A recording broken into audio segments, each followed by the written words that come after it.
Olá, estudante. Bem-vindo a mais um vídeo do intervalo anatômico. Nesse vídeo, nós trataremos sobre os dados esqueléticos do membro superior, que nós iremos conhecer: externo, escápula, clavícula, húmero, ulna, rádio e carpo. Além disso, nós iremos definir complexo do ombro, cintura escapular e membro superior por completo. Veremos, portanto, o primeiro osso que iremos estudar é o osso externo. Externo com S. O osso externo ele se apresenta na parte medial do esqueleto axial e é o ponto de união das costelas, mas também se articula com a clavícula, que faz parte do esqueleto apendicular. O externo nós iremos dividi-lo em três partes.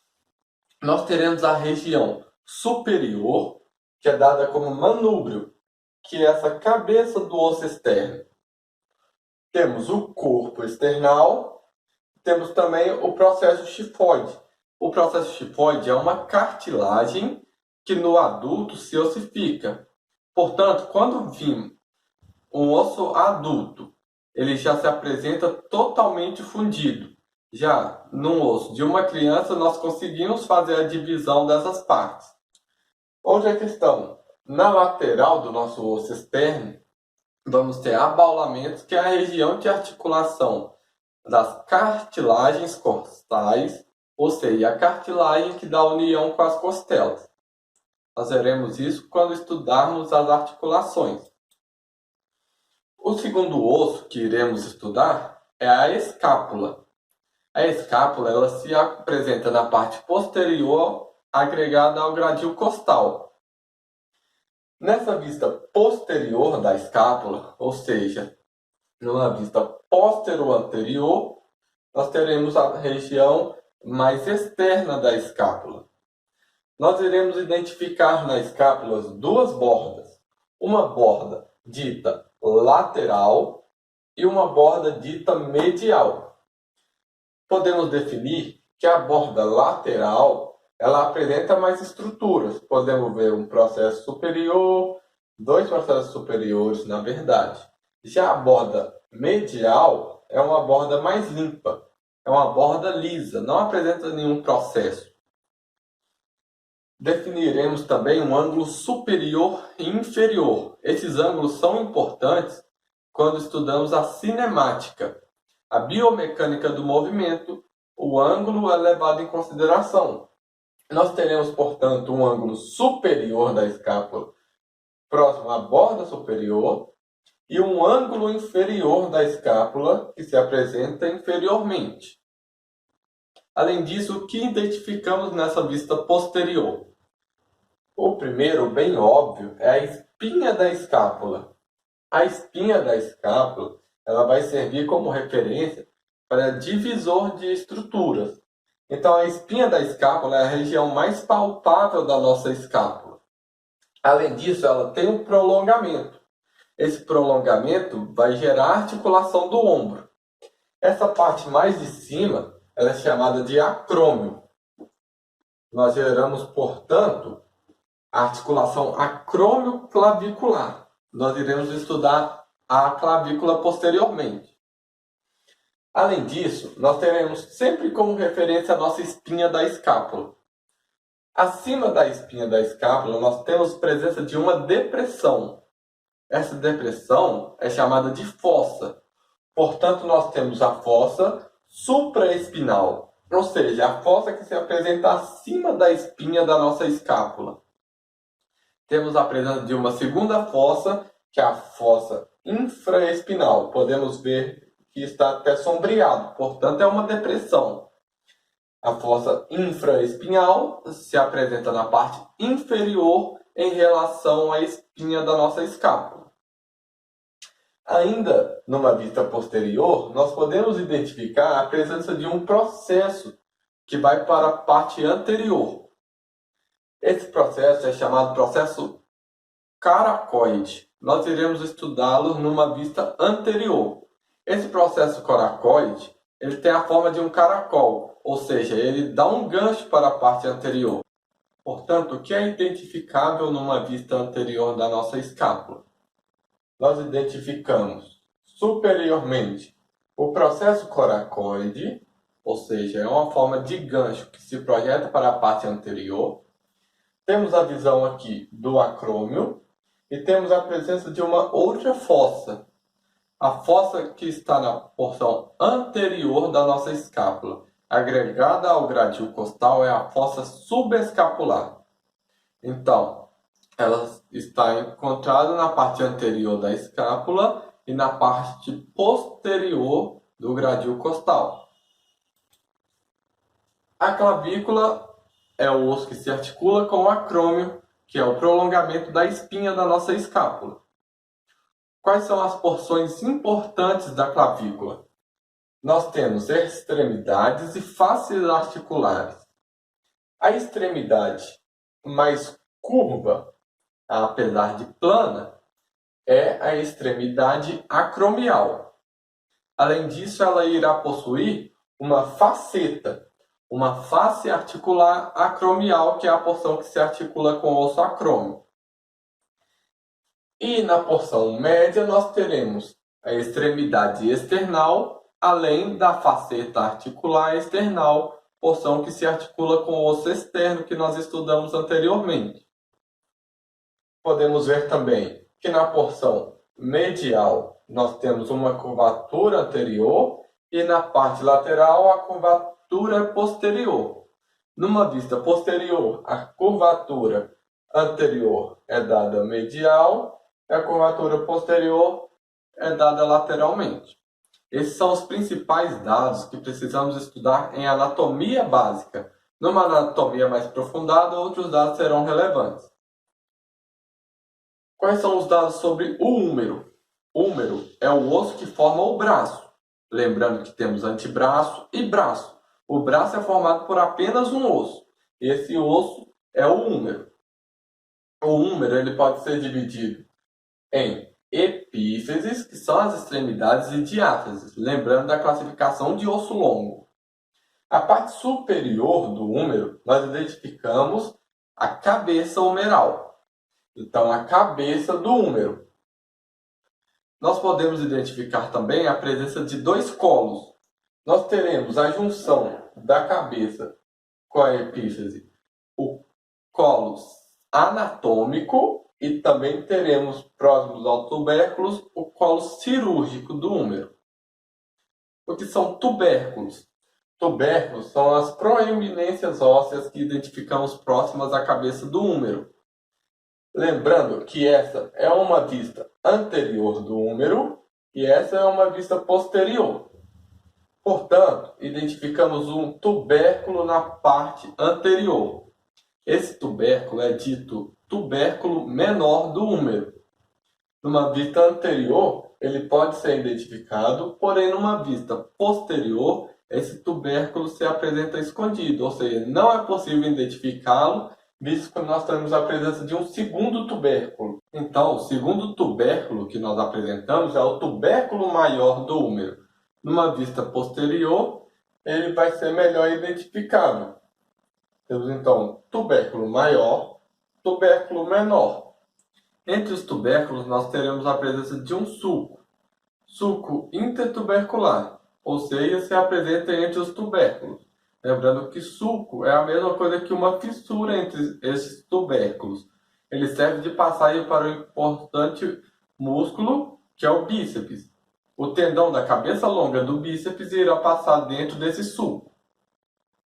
Os dados sobre a parte superior do húmero mais importantes em anatomia básica são, portanto, cabeça humeral, tubérculo menor, tubérculo maior, sulco intertubercular.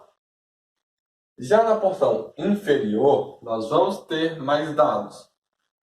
Temos a presença dos epicôndilos. Epicôndilos são proeminências ósseas. Quando palpamos, nós podemos identificar facilmente esses epicôndilos. Nós teremos dois. Epicôndilo medial, se apresenta próximo à linha média, epicôndilo lateral.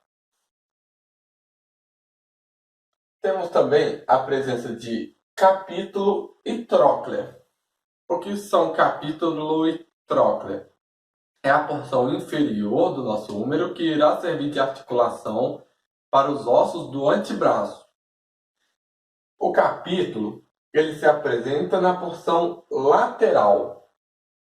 Ele tem uma forma esférica que irá gerar um perfeito encaixe para a articulação com o osso do rádio que iremos estudar. Portanto, o capítulo se apresenta lateralmente e possui uma forma esférica. Identificamos aqui então uma bolinha. Já a tróclea, ela pode ser identificada como se fosse um rolinho.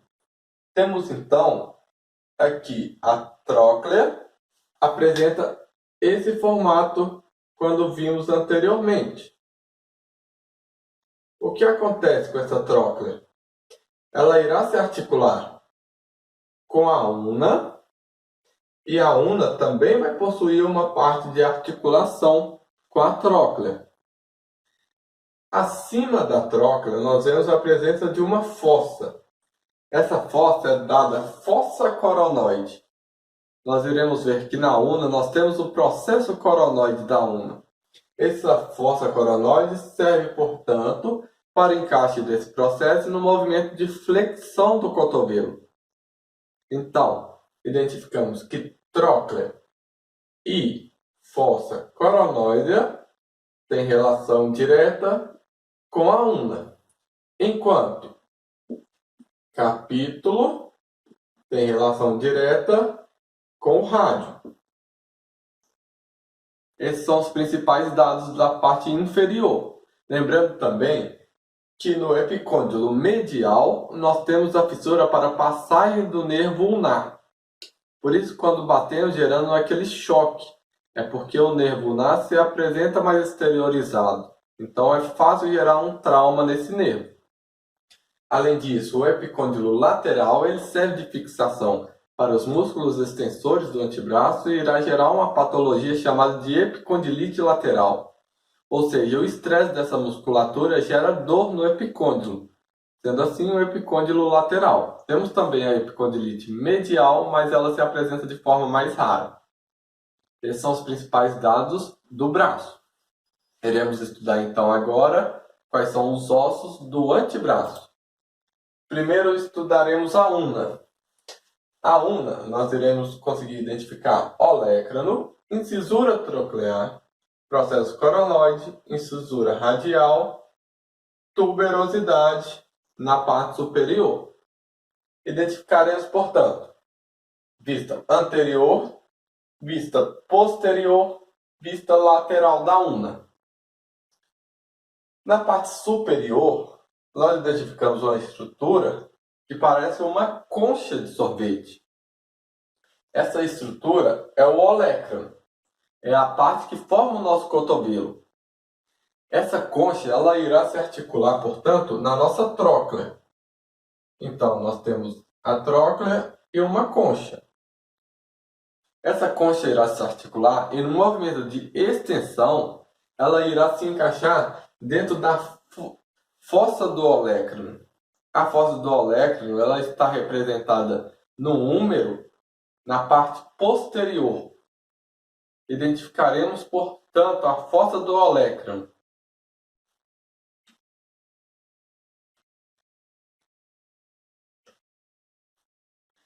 A fossa do olecrano, então, ela se apresenta na parte posterior do húmero, acima da nossa tróclea.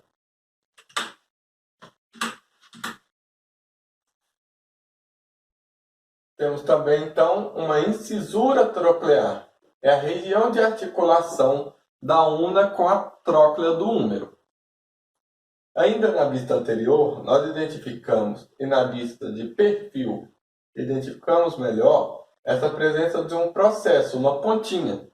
Essa pontinha é o processo coronoide da una.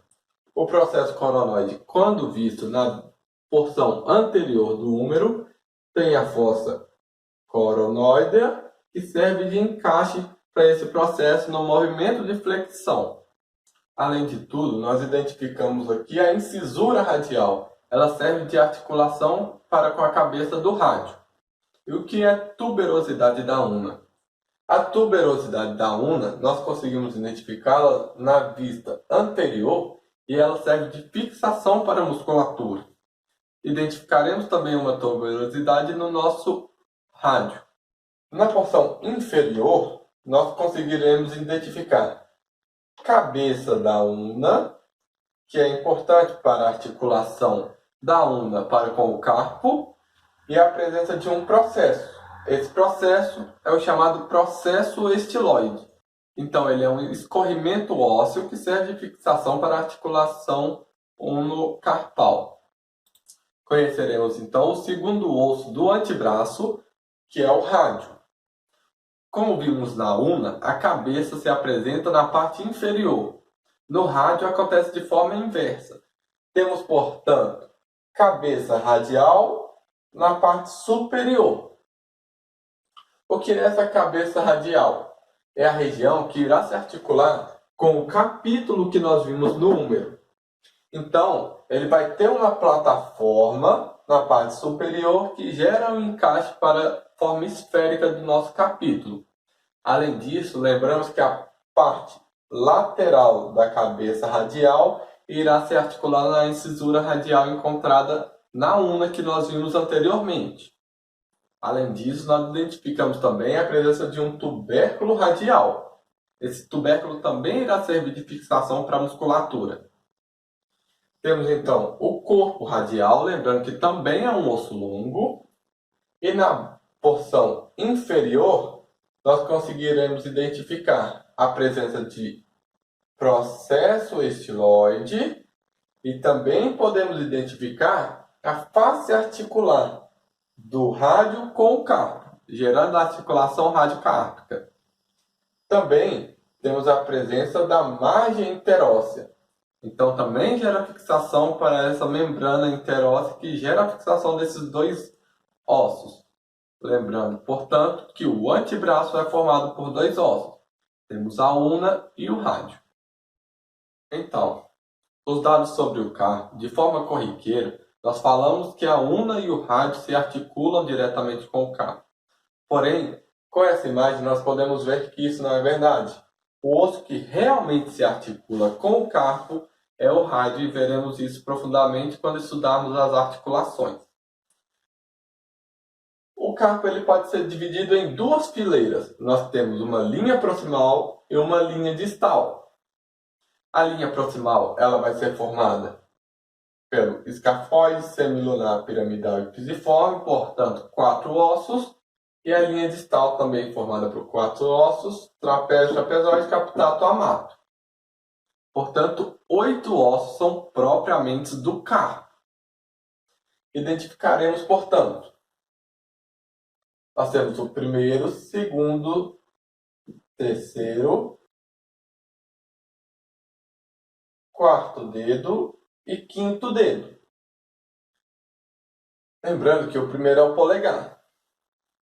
Começando pela linha proximal do carpo, nós teremos então escafoide como o primeiro osso que se articula com o rádio e o semilunar.